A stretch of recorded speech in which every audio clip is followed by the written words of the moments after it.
are listening to Neurosalience, the OHBM podcast.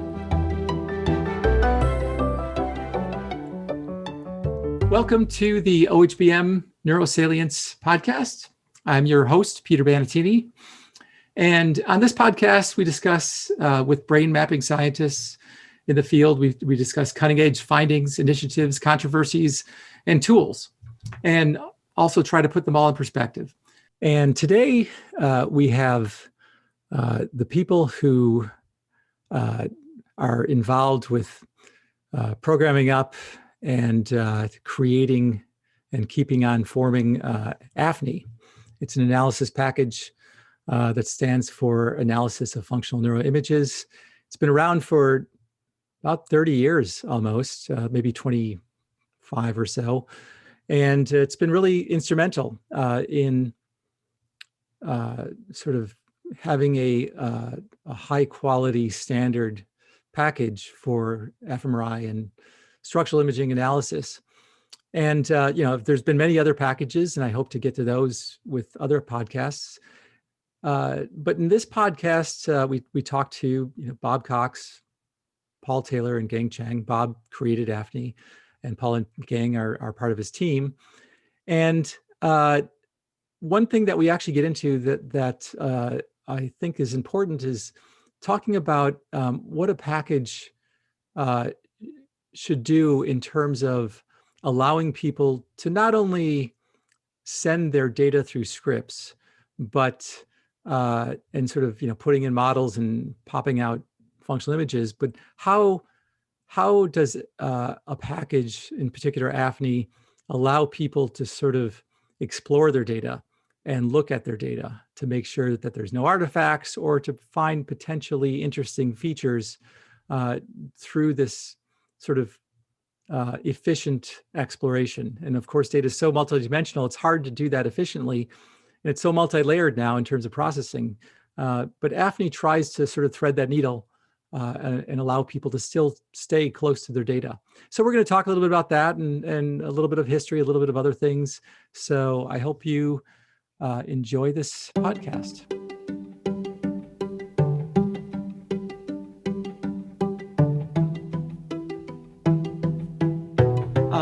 So just to introduce the three people, there's three people on the AFNI team that we're talking with. The first is Bob Cox, and Bob pretty much grew up on San Juan Island in Washington, and received his bachelor's and Ph.D. in mathematics and then applied mathematics from Caltech. He was a postdoc at Los Alamos National Laboratory, and then he went on to several industry jobs, including McDonnell Douglas, where he was working as an engineer. And he finally went to an academic position at Indiana University and Purdue University. And then finally in 1993, he came to the Medical College of Wisconsin, and that's where I met him. And in 2001, he came to the NIH a few years, about 2 years after I came to the NIH, and he's been here ever since. So Gang Chen has joined the group in 2003. So he received his bachelor's degree in applied mathematics and statistics from Beijing Institute of Technology in 1985, which is interesting. We'll have to talk about this as well, because he's exactly my age. We have the same birthday and the same year, but I was just graduating from high school the year before. So Gang, you must have skipped a couple of grades or something happened there. So in 1987, he got his master's in mathematics and statistics from Peking University in Beijing. And then finally in 1998, he got his PhD in ecology and evolutionary biology with a minor in, or maybe that was the minor, and a minor in applied mathematics from the University of Arizona. And all of you can correct me once I get going here. And Paul Taylor is the third person I'm talking to. He joined the group most recently in 2015 of the three people here, and he actually received his bachelor's in physics with a double major in classics from Boston College, and a PhD in astrophysics from Oxford University. And He had several teaching assistant and postdoc positions, but notably, he was actually a postdoc at University of Cape Town in South Africa. And so, like I said, he's joined the group in 2015. So just to begin, so Bob, I've known you since more or less the start of AFNI when I was a graduate student. Was I a graduate student? No, I think I think it was 1993. I graduated in 94. So I was still a graduate student at the Medical College of Wisconsin. And I remember, at that time when fMRI was just beginning, everyone, there weren't many people doing it, but everyone was just kind of using their thing. And, there were some programs for looking at movies of images or time series, and it was really clunky and cumbersome. Andrzej Jasmanowicz, who was a professor at the Medical College of Wisconsin, he made this program called FD and then FD2, which looked at one slice at a time. But I thought the most amazing thing about that, and I think that AFNI has sort of kept this sort of tradition going, is it really helped me because one allowed me to sort of efficiently scan the data. You could expand your region of interest to look at as many voxels as you want over time. And then allowed you to sort of iterate, to choose reference functions from the data to use as reference functions in many different ways. So, but then Bob came along, and with his programming skill, and I have to say that over the years I have developed even more respect for Bob, just because he's one of the fastest, most efficient programmers I know. And it's truly impressive how he whips things out, as with the rest of his team too, of course. So Bob, thanks for coming. And what were those first years like?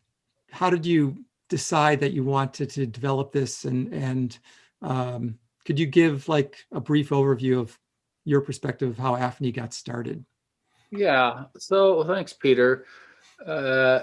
I moved to Milwaukee in the summer of '93 to get married.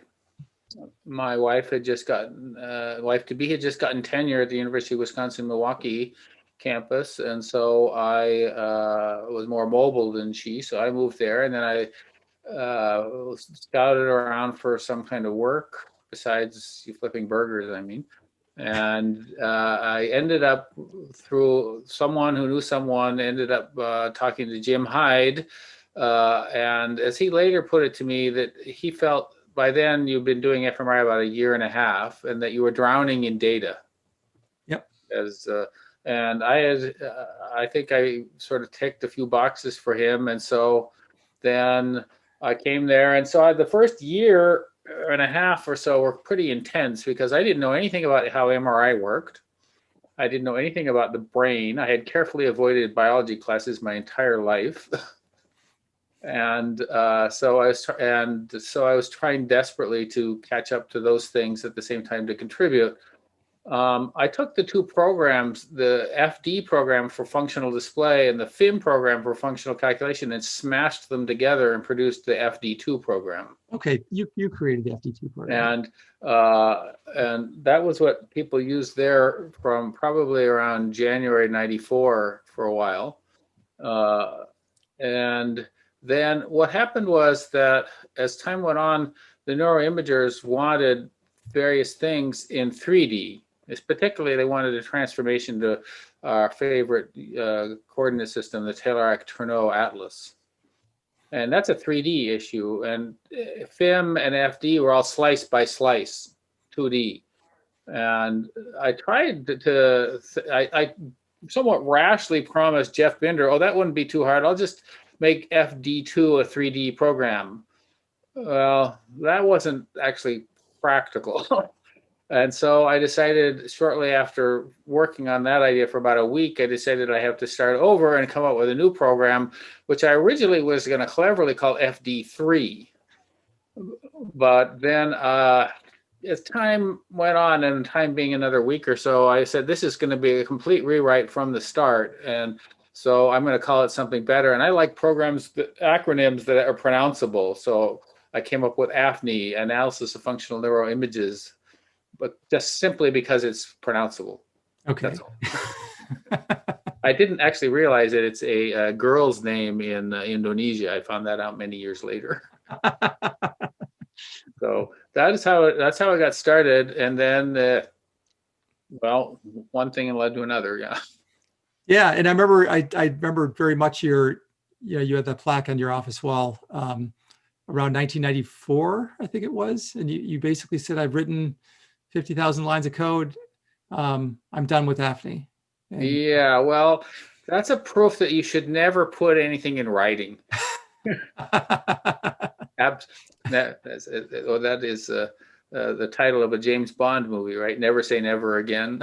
So certainly don't put it in writing anyway, because it's still in my office wall, this blown up copy of a memo. In those days, we didn't use email, we had memos, right? Yeah, it's funny, right? And so, but yeah, so after that, I left, and then I came back, and then things have really progressed, and I mean, it seems that right from the start, AFNI was kind of different than, for instance, SPM. In that regard, SPM kind of came around about the same time, even though it existed before in the context of PET. But in a sense that, AFNI always understood, it seems like, you understood the idea that you have to kind of be close to your data, that fMRI data, you can't just, model it right away and then just push it through this, this matrix and then pull out the activation map. There's a lot of iteration. I don't know if you wanted to talk a little bit about that. I mean, it's still an issue today. Yeah, one of the reasons I think Jim gave me a chance, for which I've always been grateful, was that I had worked before, and before I got my PhD, I had worked in a fair amount of data analysis in radar and subsurface data, oceanographic data. And most of the people I worked with were physicists or geophysicists, and they were very, those kind of people really want to be close to their data and what comes from their data, what people call the derivatives of data, right? New data sets from old data sets. Because they know that data always has weird stuff in it. Any particular kind of data has artifacts in it that come from the acquisition system. MRI certainly has like 50 different artifacts or something like that. And subsurface oceanic data has glitches in their instruments too, that if you don't allow for those, if you don't are aware of those, then all of a sudden you're like, oh my God, we're all going to die. It's a giant wave. Wait, no, it's just an instrument glitch. Yeah. But so users need to stay close to their data, and then that's the first thing. And the other thing is that I always think that users need to have control over what's going on, because this is research. Research, the researchers, they may not be mathematicians and signal processors, but they're not stupid. They come up with new, clever experiments that say, oh, well, I need to change my they need to change the way things are done, or maybe we need to change the software because it doesn't fit the new ideas of the experiment. But they need to have control over what's done, and they should have some ability to understand what's going on. Yeah, I'm very much against black boxes. Yeah, no, I agree. I mean, black boxes are, it's great once you have something, but it's sort of, and it can be very powerful, but at the same time, I even found working with AFNI in the early days, I wish I could do more analysis now, but in the early days, I always found that working with FD2 and AFNI and just in analyzing my data and being very, very close to it, having these tools to sort of look at it in different ways just gave me ideas. It generates ideas for looking at it, looking at other features of the signal and things like that. And so, so I think it actually helps to foster not only good quality research, but sort of fosters new ideas. And certainly, all the packages now, SPM, FSL, Brain Voyager, there's even other ones. I mean, they all sort of converge in some way. I think they all kind of do allow that sort of interaction, but I think AFNI definitely is very much like, like driving stick shift in a car, where you definitely know what you're doing all the time. So maybe at this point, so right now, and this, please everyone else jump in if you want, but as far as like the structure of AFNI right now? I mean, we'll talk a little bit about that structure and then go into like maybe the big challenges and things that were hard, things that were dead ends, whatever. But like right now, can you describe like, I know, it's AFNI such a massive program and there's many different things, but can you describe the basic architecture of, what you do with AFNI? Once you upload the images in, they're in a certain format, and then, for instance, you have plugins, you have, at some point you had plug outs, but, and you have these command line programs as well. And then you have ways of interacting with other programs. You want to just maybe describe this so the non-initiative can get a perspective of what we're talking about. I mean, first fMRI data is sort of like, you collect multiple slices, maybe in a volume, and then you collect that over time. And so what does AFNI allow you to do? Well, there's two things, components, you might say, to the AFNI architecture. One is the graphical interface, which is primarily for being close to the data, graphs of the time series, locked to the images the images. So you click on an image in a location, you see the graph of the time series. You click on the time series that jumps to that location in the image viewer, and scrolling through things, switching between, making transformations of the data, simple calculations interactively. But that was the first part of AFNI that was written, as you might imagine. But as time went on, the reason, in my opinion, that AFNI has survived is that its architecture is not a monolithic program by any means. There's the GUI program is probably the most complicated thing because of all the things it does over the years, but the other things that do analysis are broken into pieces, the so-called, they're named programs 3D something, which names were, the 3D name prefix was named to remind people that we're now dealing with 3D volumes, not 2D, like FD2 and 2D slices plus time. Now we're 3D plus time. And so there's 3D volreg for volume registration and so on, through this list, a lot of them now, and hundreds. Yeah. But the architecture of that, here's this program, it reads in data, does something, it writes it out, and then it's done. So that there's an end point, and so that the programs talk to each other only through data files, which means that it's not this gigantic mega program that when something goes wrong in one part, the whole system crashes down like a glass cathedral. Yeah. And that means it's more maintainable, because if it was a giant 1 million line program, because that's how many lines of C code are in the AFNI package now, I don't think it would ever actually run successfully. Yeah. There'd be too many interactions that could never be predicted. Yeah. Interesting. But of course, other programs do this too. That FSL is pretty much the same architecture, and there's a reason, because it's easy to program. You program this component, is done, and it's maintainable. Yeah. It has the disadvantage that it's not all cleverly monolithic in a beautiful GUI. Yeah. And so that even allows your whole team to sort of work on their things. So what are like your team people? So as far as, do they each have a role? Like I know Paul, I know for a while it didn't do DTI analysis, and maybe, and I feel that when Paul came along, that kind of took off. So is that true, or how did like, for instance, that aspect of doing, as opposed to time series? That's largely true. Each person in my group has somewhat different role, and I think it's probably best, for example, to have Paul tell us about how the DTI stuff came about, which is a little bit more complicated than the story you just outlined. All right, Paul, why don't you let us know about, yeah.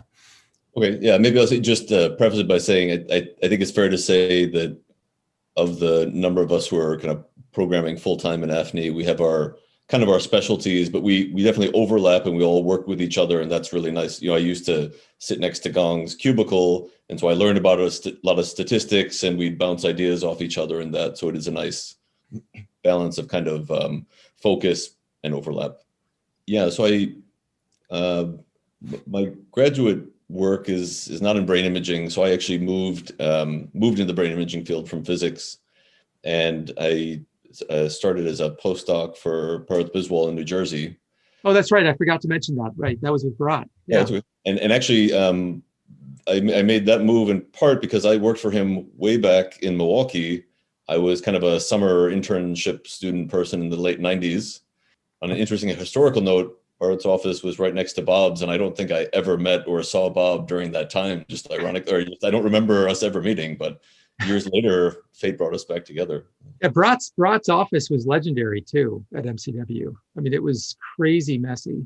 But, anyway, but that's, I mean, everyone's office has different degrees of messiness, but it was, anyway. But yeah, no, so yeah, I started working for him. So after graduate school, we kind of stayed in touch, and I basically decided I was going to leave astrophysics and move closer back to Earth for studying things. And so, anyways, I'd enjoyed working for him before. It was great. And so I did again. And because I had a physics background, he kind of gave me a task of looking at diffusion data, because diffusion tensor imaging has tensors. And so tensors are physical objects. So it's a natural thing for, hey, let this physicist at them, and try to take that and make it work a bit more with resting state in particular analyses.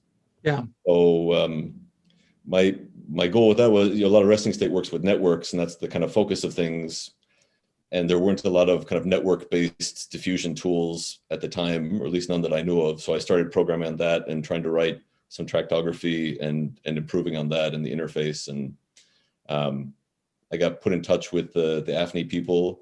And from there, Ziad took up a lot of the visualization of tracks in SUMA, the surface-based viewing part of AFNI. And that was really, really a great thing. And then Gong got a hold of the statistical questions and added a lot to that. So that's kind of where things came out of from there. Yeah.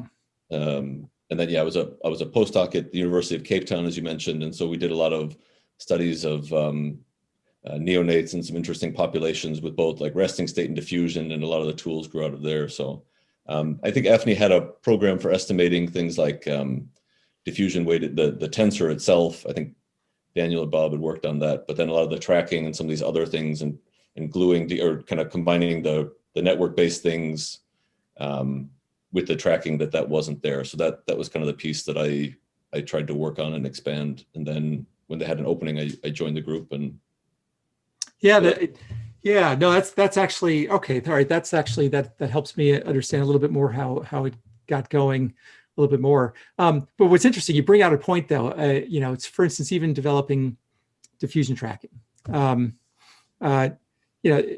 It's I imagine you deal with this every single day, but I think part of what you want to do is respond to what you think the needs of the community are, but you also, I think, you're always trying to sort of like think one step ahead in terms of providing something that you think they might need or that could work out well in terms of for instance doing diffusion imaging. There's many different and it's a problem because as you develop these tools, the field's still evolving.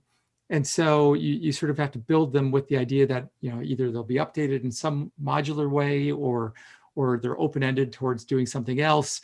And so, it's constant struggle because you're constantly trying to be at this edge of what people want and then a little bit beyond that. So it's a difficult challenge. I mean, I think the core's mission is to facilitate research at NIH and out there. So we're definitely, we work in the kind of brain imaging, but we're trying to help people who are doing more of the applied studies do what they want. We're in a lot of ways, we're not telling them what to do. As Bob said, we're trying to facilitate what they want to do and make sure that they can do, and then if there are some things that kind of step out of mathematical bounds or something, we try to discuss that and as well. So it's a bit of a dialogue like that. But no, I think it helped, like working, I was a postdoc in brain imaging, so I was working on the applied study. So I know that side of it. But then the programming part's a little bit more my interest. nowadays, so that helps. But I mean, it's nice working with people who have interesting studies and they really want to look at their data. Most of the people we work with really want to look at their data, understand it, and that, so it helps. We learn a lot by doing it, and we develop more tools to kind of do this and bridge the understanding better. Yeah. No, and also it sort of says something for, I mean, we're talking about this core at the NIH, and that it's something kind of unique and really nice in that you have, a supported core that what their job is to do is sort of develop the technology and help the users. And it's hard sometimes in the extramural program, creating something like this that has such a critical mass. I wonder how the other groups do it. There must be some sort of pitch in from other grants, but it's really nice to be able to be like that, at least in the intramural program, to sort of have a stable position, and all you're doing is sort of developing and helping. And you can do your own research as well, but you don't have to write your grant to do something, and then on the side do some development. I mean, it's great. It's also, that's very true, Peter, and I'm glad you brought that up, because in line with what Paul was saying, that because we have long-term people in the core. Paul's been here 4.5 years now, no, 5.5 years, and Gong more years than can actually be calculated.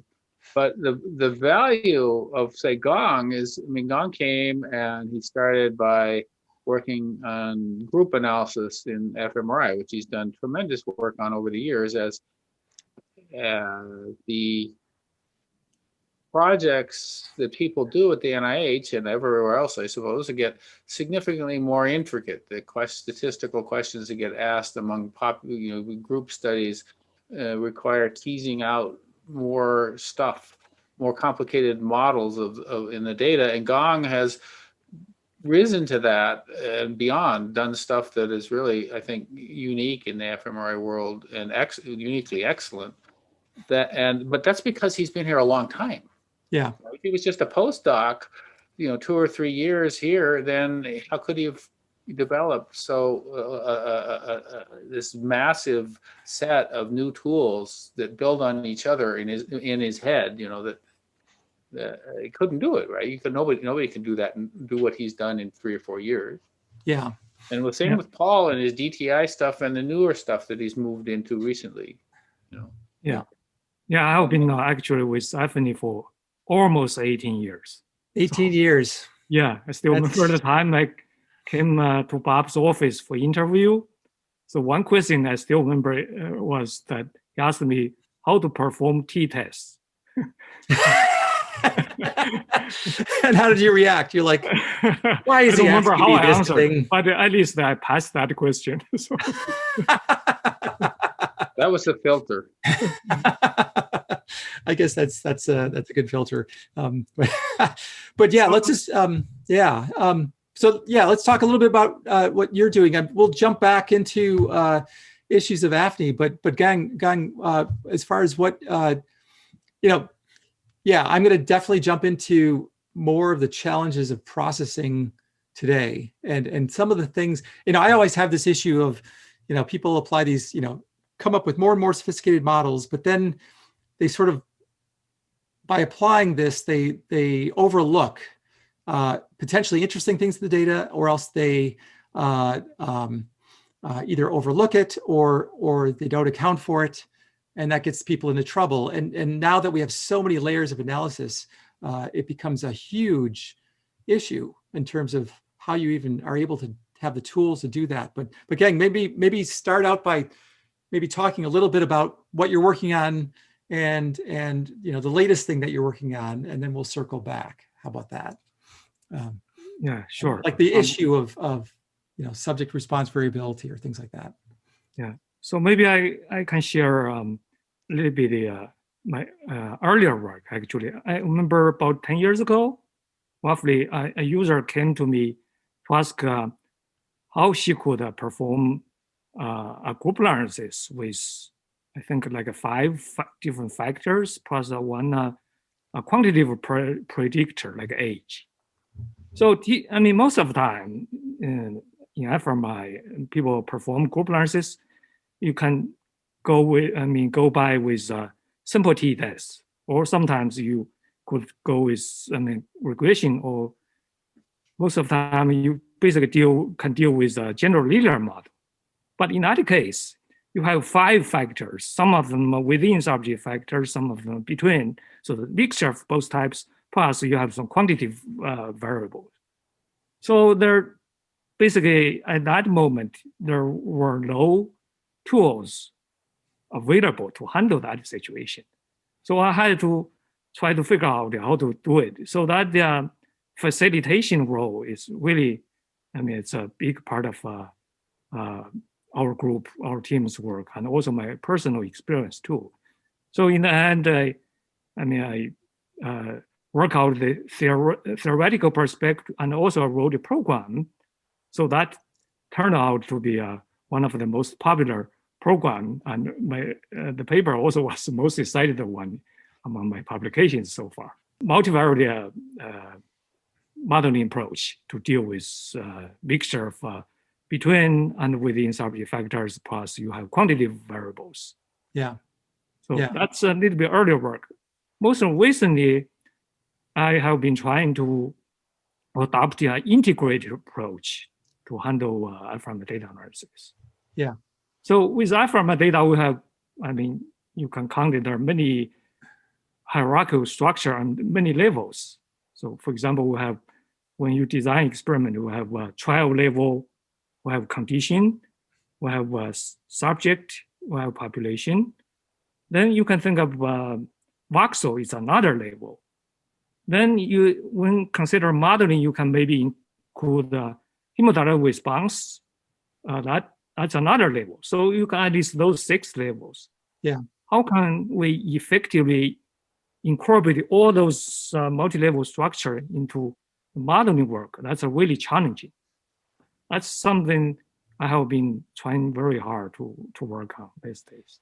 Yeah, and the more you talk, it's interesting because I think you're unique among a lot of the statisticians that I know, in the sense that that I think your intuition about the nature, the variability of the data is great, and I think that sometimes sometimes people sort of just do their thing but I think I think that more than a lot of people, statisticians or non-statisticians, I think you understand. I think this is the hard thing about fMRI too, is that we're still struggling. This is the nature of the whole field, in my sense, is that we're still struggling to understand and characterize the variability, either due to physiologic noise or subject responses or all kinds of things, warping the brain into a certain space and registration, many things. And we're also trying to pull out as much information as possible that's interesting. And that problem is nowhere near solved. And sometimes people can kind of overlook it and get a good result. But I think the more we delve into it, we need people like you who understand the complexity of the problem and also have the tools, the mental tools and the programming tools to sort of take a crack at a real usable answer. So that's, yeah. Anyway, that was just I guess that wasn't a question. It was sort of like I started just going off on a maybe to second that, I'll just that I'm a physicist by training, and the statistics that initially I just thought you're kind of focused on the statistic and the units don't matter, and so Gang has really corrected me on a lot of these things, and that how much the units matter, and in modeling the effect estimate is there and very important, and a lot of people overlook it, and I've certainly learned a lot. But as you said, his viewpoint seems to be kind of unique in the field from that point of view, and it really strikes me as very powerful. And he spends so much of his time looking at the data as well. It's not just a statistic coming out, but there's a lot of the data, and looking at the modeling and validating and things like that are really important too. Yeah. And I definitely think that both of you and also Bob, I think that you get, there's an advantage of actually being so close to all the users and having them come to you with their problems, because it keeps you kind of close to the data and close to the problems, and trying to figure out smooth solutions to all of them, as far as that's concerned. But yeah, no, actually, as both of you know, I mean, we've been trying to, there's an investigator at the NIH who we've been trying to, I've been sort of off on the sidelines, but sort of armchair consulting in terms of troubleshooting their data. But you guys have been doing the work, and it's so hard troubleshooting. Somebody collects a ton of data and it doesn't work out the way they want. Then you have to dig in and figure out what actually went wrong. And then you realize, well, maybe how many other studies are like this in this regard? So it would be better if they would talk to us before they ran into serious trouble with the data sets. Right. Yeah. I mean, there should be sort of a standard practice of best practices of, meta best practices of, before you start your study, talk to your people who statisticians or people who help with the analysis. But okay, so let's just back up a little bit.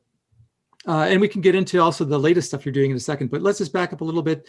We talked about DTI a little bit, but are there any other, like, what would you say were the big milestones in the development of AFNI? Was there something that was really hard to do, and once you got it out, it was everything changed? I know that early on there was some talk about standard creating bricks. I mean, bricks were fundamental to having it interoperable with other programs. Is there anything that strikes you as sort of like either especially challenging or sort of a quantum leap in terms of what AFNI could do? Well, from my point of view, in the good old days back in Medical College of Wisconsin, getting AFNI, the initial graphical interface, working in a space of a little under 3 months, I still can't. I mean, it was such a frantic period. There was this grant review panel coming to the NIH, and we had to have something working by the time they got there. And I still don't really can sort of look back and go, I did that. And then that, because of the limitations of memory, I mean, you tell this to the kids today and they won't believe you, but computer then, we had 16 megabytes of RAM. I'm not sure you could buy anything with that little amount of RAM anymore. Even a watch, probably the Apple Watch has more RAM than that. Yeah. And so there was not enough memory to hold 3D plus time, a whole echoplanar image data set. But so it could hold a 3D volume. But so then a couple of years later, we were able to go with 256 megabytes of RAM, go to 3D plus time, and that led to real-time image acquisition straight from the scanner into AFNI and 3D image registration into real time. Data sets that now some people call 4D and some people call, like me, call 3D plus time. That I still feel that was a major accomplishment. That was in 97. So that wasn't 95, 97, I think, something like that. And then moving to the NIH, there's where things really took off in many ways, because I was able to hire a team that, two of the members here now, people who are good, they have their own ideas. I mean, that I thought we should do some stuff with DTI, but I didn't have the time to do it because nothing is easy, right? You can't just say, I'm going to spend 2 weeks, I'll do 3 months, and then I'll be done. DTI will be done forever. It's never that way. Yeah. Or group analysis, God's been working on group analysis 18 years and is still getting better. And, that people with their own good ideas with initiative, that's the great thing that I have, is these extraordinary people. We used to have Ziad Saad, who I stole from you, as you may recall. Yes. Yeah. And he and I developed together inter-program communication. So the two programs standing alone, separate, but communicating back and forth. Click here, the other program knows about it, back and forth. And so on. As time goes on, this interaction and compatibility has become more important, as you might expect. Yes. But really, the most important thing about coming to the NIH, even more than the great people that I hired, is the more and more things working with our many collaborators, as you alluded to, including you. We get more ideas from people who are closer to us. And your group is only 30 feet from our group was before the pandemic. And so we spend a lot of time dealing with your group, and it's all positive. Okay, It's not negative. It's very positive. But other groups too. These people who do good science and have good problems that require us to actually think too. We just don't give them, oh, this is the answer to your problem, go away. That almost never happens. Yeah. No, that's actually, and that's actually, that can't be stressed more. This constant interaction with people, with different problems that they use AFNI in ways that you haven't anticipated, or also trying to do something that you haven't thought of, and you can either write a program or redo something in that regard. I think that AFNI, that's one thing that is nice about AFNI is sort of it's been growing steadily and has been not only helping the field, but sort of, like I mentioned, sort of anticipating and helping to catalyze some of the research. I mean, I still can't even emphasize enough, how cool, even 3D T-Calc, where you can kind of, slide your cursor around and look at the correlations across, once again, it's sort of a really mundane thing that other programs may, maybe they have or don't have, but being able to just do that and look at the functional connectivity in resting state, just as you move your pointer around, is truly powerful. It's like a lever to sort of hone your intuition. Which really kind of drives, then you could write a script to do something. But if you do that first, it really helps. And you have a lot of things like that for exploring the data too. I mean, even in the context of what Ziad did with his 3D rendering and whatnot. So that's all. It would be tricky. I can imagine actually trying to develop something like that in the context of group analysis, or I can't even imagine what that would do. Actually, Bob, for Instacore, Bob does have 3D group and core, so you can do that kind of circling through a volumetric data set for correlation patterns on a group level. So Bob's there already. Okay.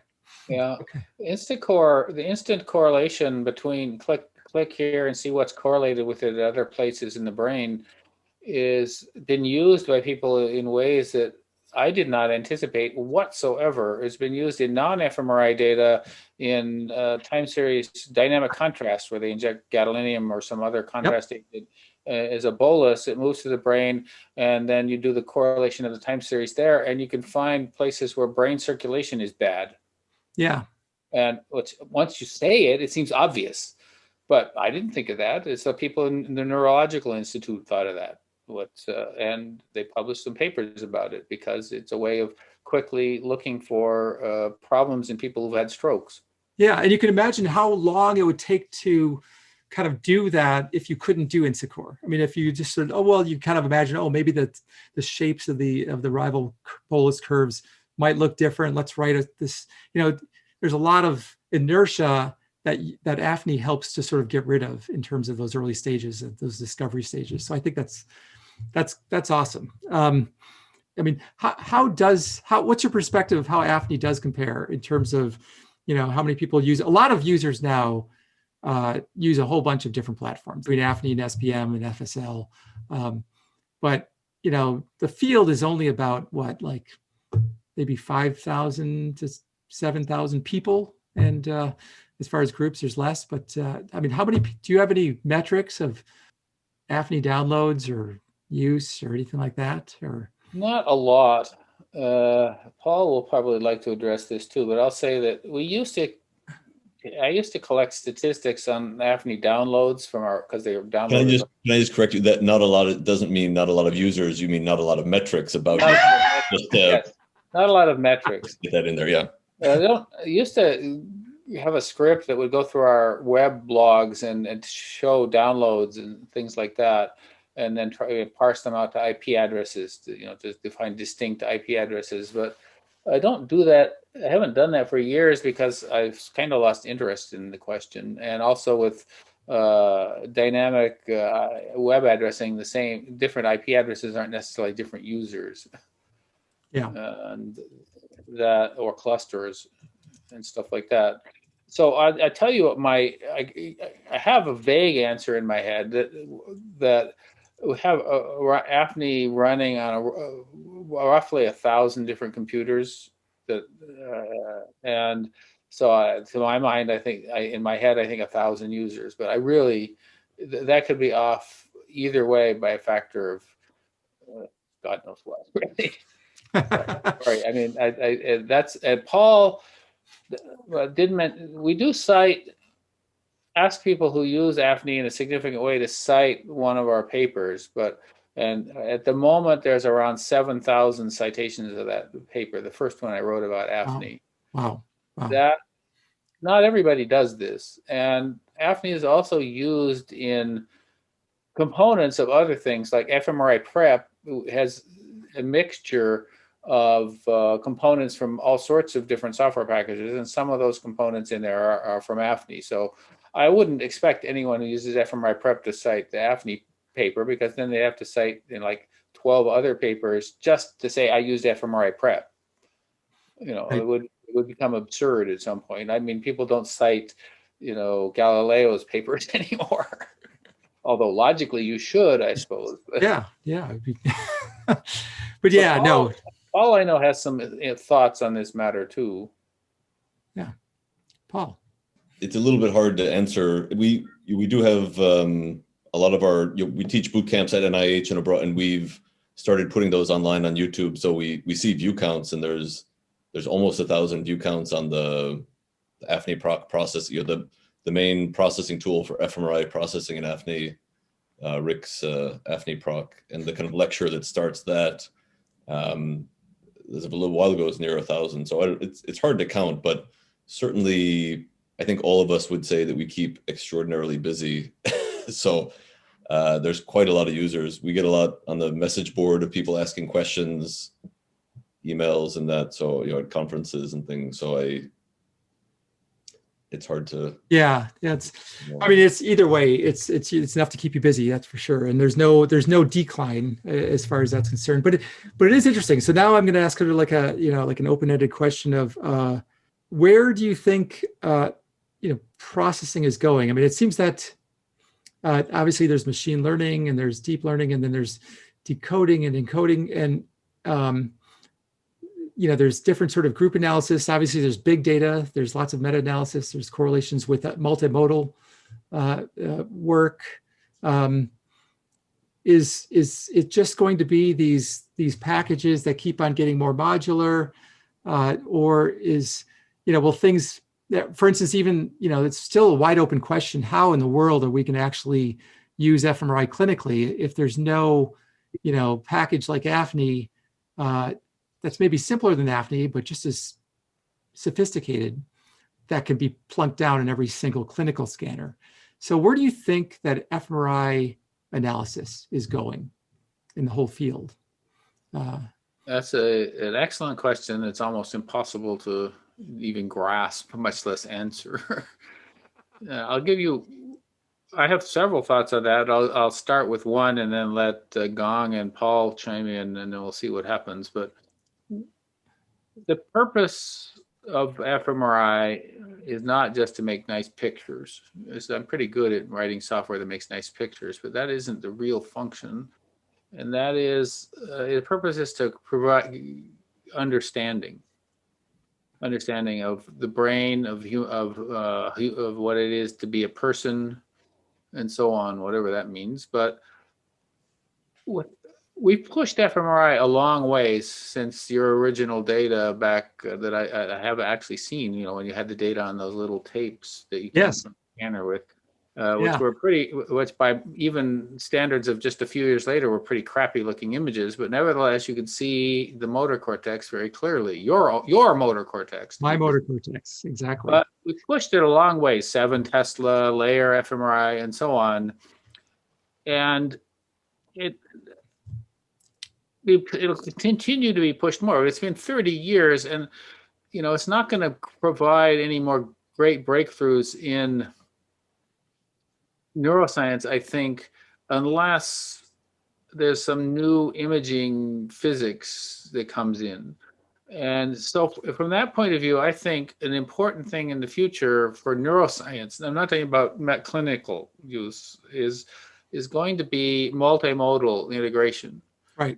And Yep. the huge conceptual difficulty with multimodal integration is that, I'll give you an analogy to something I used to work on back when I was a kid, and that was satellite tracking. Imagine tracking the orbit of a satellite. You could use different sensors, radar or telescopes, for example, to choose two, which have very different data, return very different data, but you can integrate those because the data from one with the other, the uncertainty and all that from the other, because you have a model that you believe that, you know, the dynamics of orbiting. Yeah. And the how radiation, whether it's light or radar energy, is reflected from a satellite, you know, so that you believe these models, whereas we don't really believe our models about the brain you know, the connection between what we care about, the brain, whatever brain activation even means. You know, and our signal is a long ways away in all these modalities that don't involve sticking needles into people's brains. And even there, it's still a long ways away, because now you got this one little needle, you know, fraction of a micron across. Okay, there's a lot of electricity here. What's it like 20 microns away? I don't know. Yeah. So, but multimodal, we don't believe the models or they can trust the models, and that's the conceptual difficulty. But that's something I think for neuroscience is going to be important, but I don't see the way forward. It's blind man's bluff, you know. So you think, I mean, with multimodal, I mean, so you've been, you know, working a little bit on trying to find, you know, even finding a common coordinate system, you know, combining EEG and fMRI or MEG and fMRI.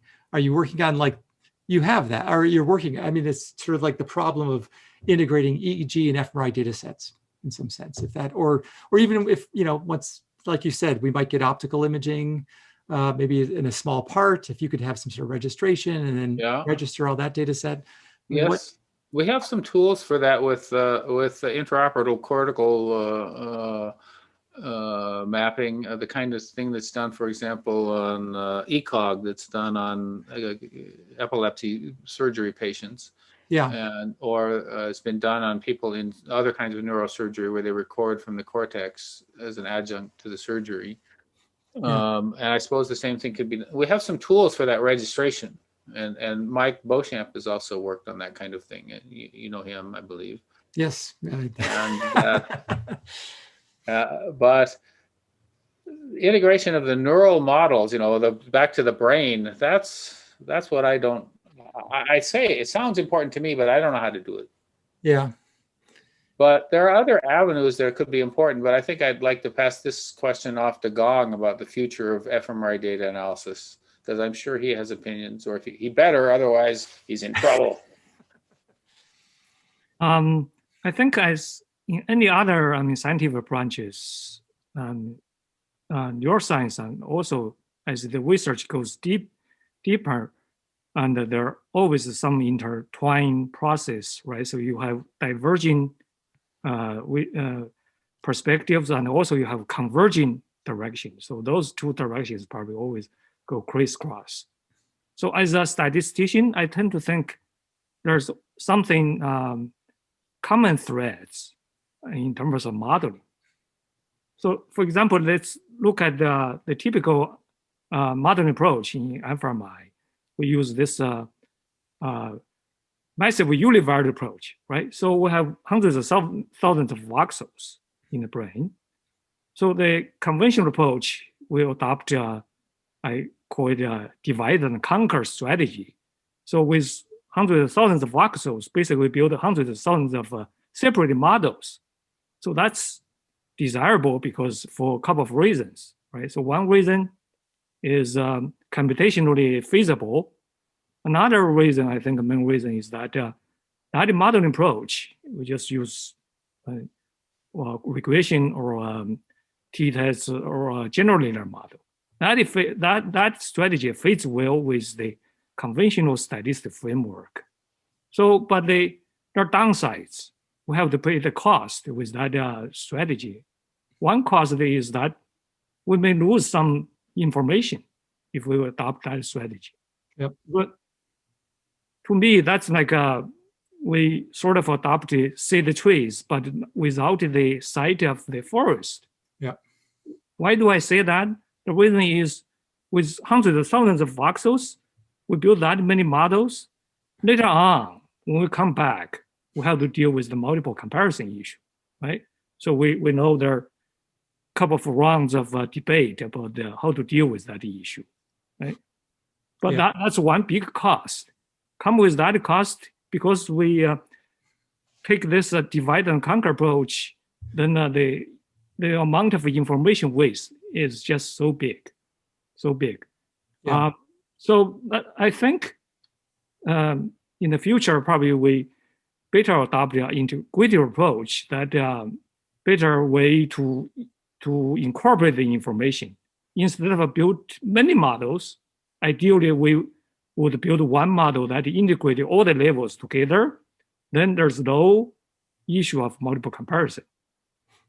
So that's, I think, currently I'm working on, and also maybe that's at least one strategy to deal with the issue in the field in the future. So when you say one model, just to clarify, what does that exactly mean in terms of like for instance, you can model the hemodynamic response with a few parameters. When you say one model to get rid of the multiple comparison problem, does that, like, how would you combine, what various disparate elements are you trying to model? Well, let's focus on voxel or region. Suppose you define a list of RIs. So the traditional approach, you would build one model for each RI, right? Yeah. So the integrative approach, you just build one model, put all the RIs into one model. That way, the multiple comparison issue automatically dissolves. Yeah. That approach, you can solve that through a Bayesian multi-level model. So that way, you not just dissolve the multiple comparison issue, also it fits closer to the data than the traditional approach. So you there are a couple of advantages. One, also you avoid the overfitting. The traditional massive univariate approach, basically you analyze each voxel separately, you fit very close to the original data. But that's the data people in machine learning call the in-sample data. Yes, that fits well. But when you apply that model to the new data, out of sample, fitting would be sacrificed or compromised. Yeah. Right? So because it's you only care about the individual voxels, like you focus on individual trees. You don't integrate the global information. So that's why you pay the cost of multiple comparison, through cluster thresholding. But that step only takes care of the information shared among the neighboring voxels, like a patch of woods. You still lose the global information shared across the whole brain. Yes. So that part of the clusters issue is only, people consider that's rigorous, but that rigor is only within the scope of the traditional framework. Yeah. Once you step out of that box, then the view would be different. Yeah. So that's an interesting point where you're trying to step out of the framework, that people assume is the framework. But no, you actually step back and realize, these variables are related, and this can account for a lot of variability in a simple way. That also, right? You don't fall in the problem of multiple comparisons. You have a lot of big data. You have a lot, the ABCD project or other projects like that. Of course, there's cross-scanner variability, and people are worried that the effect size is so small. And people are just beginning to realize that, there's heterogeneity in each subject, but there's also, as you are talking about now, there's this response variability that occurs with each subject, that if you accounted for that, and maybe a little bit of the heterogeneity of the subjects, put people in more, subdivide them a little bit more, you would be able to get sort of much stronger effects to some degree. And I don't know, once again, it's sort of how does, if you have one subject, out of 500 and they have 10 runs, and each run they do 6 events or 10 events, and there's some variability, how do you even begin to think about, right now you just simply put in a time series and then can, group the statistical maps and then make your comparison. But how do you account for the variability with each subject as far as that's concerned conceptually? Well, big data is definitely going to help achieve high statistical efficiency, no doubt about that. That's just the basic statistical theory, right? But if we look closely, is that the most efficient way?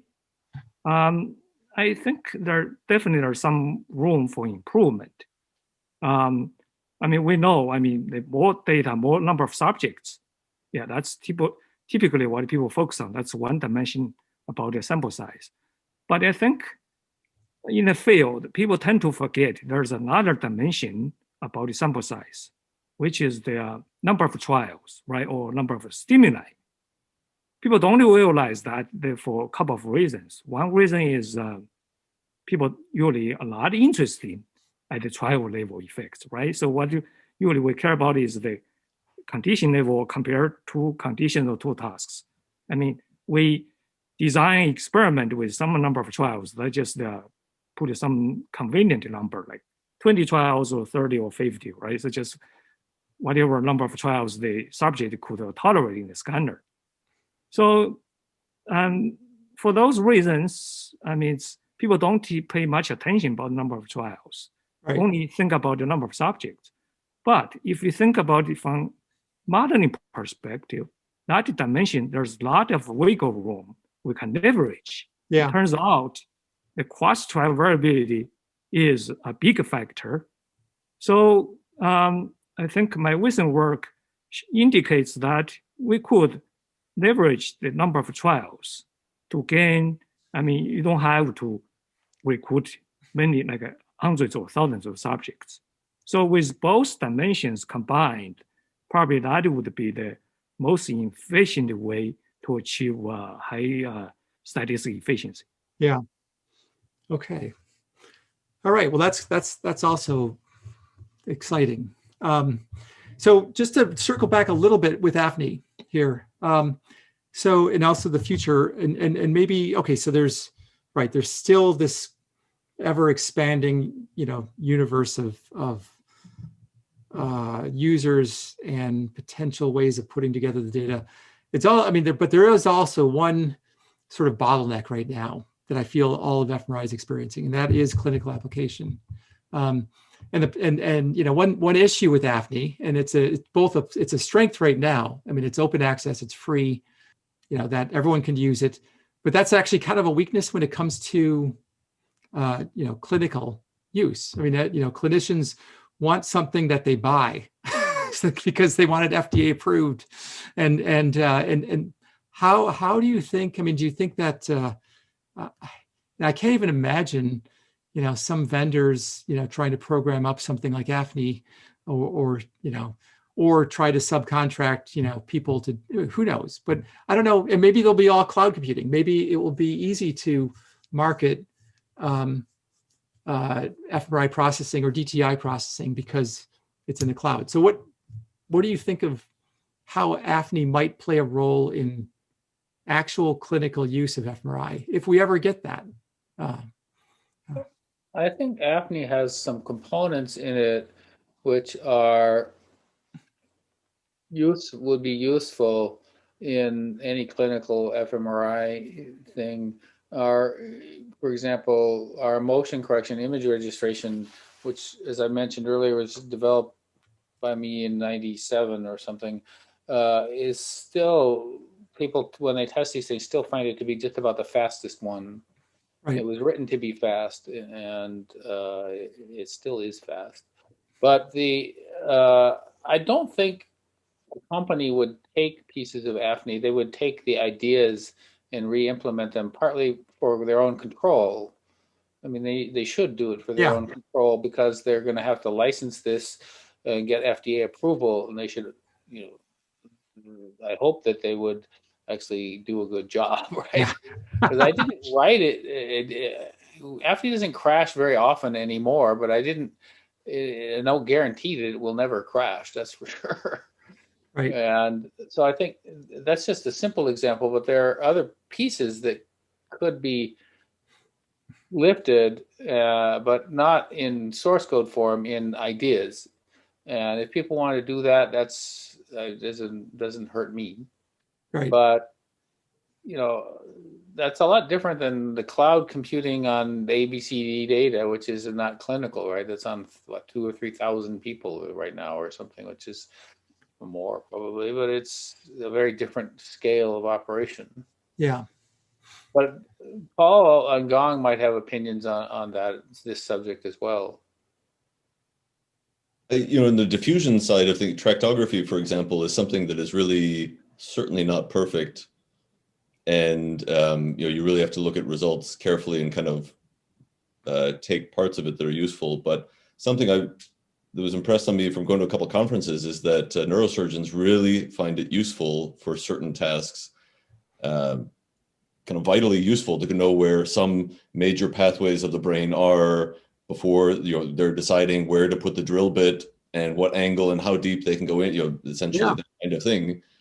And this kind of large scale information really helps. So I would imagine something like that really does have clinical use and application already. But the fact that I don't know, as far as I know, maybe it's just the software vendors like Siemens or something. I think the only tracking that could be used is probably the stuff that goes with the scanners. That hasn't gone through distortion correction or other things that we might think are important. And I just think it's very hard to kind of prove or maybe go through the whole FDA process for anything like this without a lot of guidance. And I don't know where that process would begin, but if it's not really there for diffusion imaging, which really has a direct clinical application already, fMRI still has a lot of work to do to even get that far. So you bring up a really good point. I mean, fMRI, who knows? I mean, it might be some pre-surgical mapping, but maybe, people are always hoping for biomarkers or, whatever, but diffusion imaging, right? I mean, that's really that. I mean, you see the tracks. Let's say you're trying to, you have tracks that might trace itself around a tumor, not even for invasive surgery, but for stereotactic radiosurgery or all kinds of things like that. Having the diffusion track information is so valuable, and it's so immediate. But yeah, there's no program that does that. I mean, vendors make images, and they were lucky that surgeons can just sort of interpret, or not surgeons, but radiologists can interpret these grayscale images and see a tumor or not, and then whatever. But something like this, that's a little bit more, you have to sort of work with a little bit more. It's a little bit disheartening in some sense, because you don't know where the bottlenecks is. It's some combination of lack of really desire to do it versus maybe expense of getting it FDA approved and all kinds of things like that. And I would imagine the expense and just anything clinical is going to be so hard because of the heterogeneity and all the numbers and things like this. But certainly from the point of view of interest, this would be probably one of the more important things I can imagine working. Really a clinical application of certainly diffusion and fMRI and these things. And probably most people in the field would quite like this. There's a lot of group study and analysis, and even there, some people want to circle that back to identifying people with using it for individual clinical purposes or something like that. Anyways, but right. Certainly, I think for most people in the field, it's certainly a hugely motivating factor to really want to see an individual health improve from these things. Yeah. No, I'm still, I'm sort of struggling to get my head around like all these variables of, what's stopping, what stops, what we're in general, not only for AFNI or for fMRI or whatever diffusion, but like in general, what are these barriers to clinical implementation? And but you still always find these startup companies getting things going. And there must be some mechanism for doing this, because it seems like there's so many aspects. That through AFNI has shown that like DTI, the track tracing, or even some aspects of fMRI that could be used clinically today widely, and it's not. So anyway, that's just my 2 cents worth as well. But all right, so we're getting towards the, we're already a little bit beyond time, but is there anything else that you feel, in terms of putting AFNI in perspective against this backdrop of not only other programs, I mean, all these platforms are working together, but also against the backdrop of sort of the art of advancing fMRI. Is there anything else you want to mention as to what's exciting to you, where you want to take it? I might just emphasize, it circles back to kind of where we started with the discussion for how AFNI started, but like data visualization strikes me as still the single most important thing. And large N studies, public data, and all these things are great, and pooling of data and all this, but that still comes with the burden of really understanding what's in the data. And I guess one benefit of shared data sets is people will look over the same data a lot and maybe share information about what's good, weird, other, that kind of thing. So that should help this process. But in everything, a lot of what we do for AFNI Proc and kind of setting up processing streams and things like that, even that AFNI Proc, I just checked the help file. It started in kind of 2006, and some of its earliest functionality too is not just process your data, but help you view it as you process and understand it and QC it. And there are a lot of good kind of quality control ideas and things like that out there, but people still always need to do it with every data set, even public. And the burden with large numbers of subjects is understanding everything still. It definitely gets harder, but it has to be done. And so, for us, we have a lot of some of the QC that goes with individual subjects, but then also at the group level. And now it comes into, what does it mean to QC at a group level? If someone has kind of very different behavior, is it because that's just their results are really out there, or did they fall asleep in the scanner? You have to judge these things. So all the quality and understanding, even as we leverage machine learning and all these big tools and big data, I don't think that can get lost in the shuffle, or things will really be in a problematic state. Yeah, I definitely agree. It's not, when people say display, it's almost sort of like, oh, it's just display. That's really, as you said really well, is that's really, I feel, the interface of where the science is done. It's sort of like, how do you best get a sense of the data and approach it in a way that's effective and efficient, and you never want to lose that perspective of your data and a feel for your data. And that, I think that's what AFNI has been doing really well for years. And so and I think that people, that's actually a really important point in structural imaging and also fMRI. Bob started it, so it's all his fault. Yeah. Oh, and my wife really is to blame, because she's the one that lured me to Milwaukee. So I do want to circle back to looking at the data, which one of the written questions you gave us was, do you still think it's important? The answer to that is capital boldface, yes. But that's individual. AFNI GUI that I wrote, I think, is very good for looking at individual subject data and then skipping through subjects, switching between subjects and so on.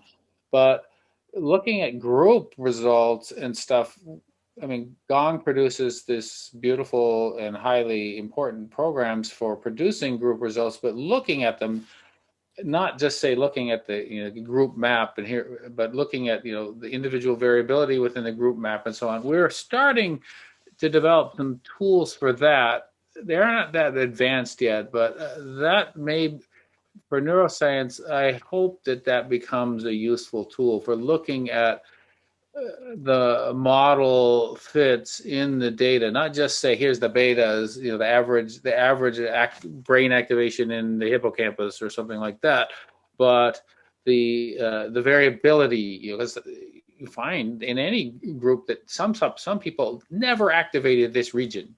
Yeah. So is that because their data was bad, or is that because they're just different? Right. And you never would have seen that if you just sort of pile your data Right. together and just look. Just look at the average. You Right. say, oh, if you look at the average, people are this high, this tall, so there can't possibly be basketball players. I think that's the Stephen Jay Gould thing. The mean is not the answer. Is that the phrase? Yeah. Yeah. And the interesting stuff is in that variability. And it's not just noise. It's variability, it's differences. And that's where the biomarkers will come from. But yeah. Okay. So that visualization, that doesn't exist much in AFNI yet, though we have some stuff for this called Cluster Explorer. But I think that's also for, not obviously for individual, clinical application, but for neuroscience, this could potentially become useful as it grows. That I would like to live to see that, let's say. Yeah. But I'm not working on it myself. This is someone else's job. Yeah, Gang, I don't know if you have anything else to mention or. I just have some thought. Maybe we all know that scientific exploration is a collective effort, right? So the hope is that we can working from different directions, we reach some consensus at some point. So on one hand, maybe we want to see in the field, we want some sort of guideline or even best practice, right? But on the other hand, probably we also need some more perspectives. I mean, it's a complex process. So, I mean, it's just some sense of diversity. Yeah. So that's just some random thought. Maybe it's something up to debate, but that's just how I feel about the current status in the field. Okay. Yeah.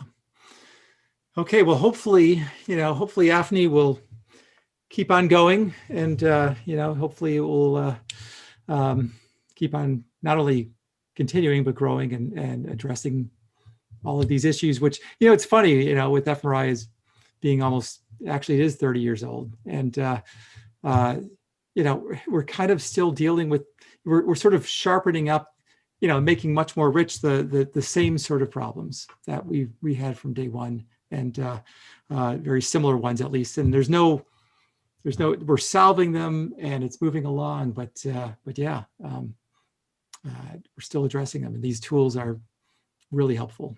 So well, the brain, it turns out, Peter, the brain is complicated. And that's the thing, right? More complicated than we have our models, and then we have to take a step back and redo our models. That's yes, and it will keep us busy for many, many years. All right. Well, thank you. Thanks very much, Bob, Gang, Paul, for talking. And obviously, everyone knows where to find you online. You just type in AFNI, and there might be a few other strange acronyms, but then you'll clearly see the AFNI web pages, which are incredibly helpful and comprehensive. So, all right. Well, thank you very much, and I think we'll sign off here. All right. Thanks.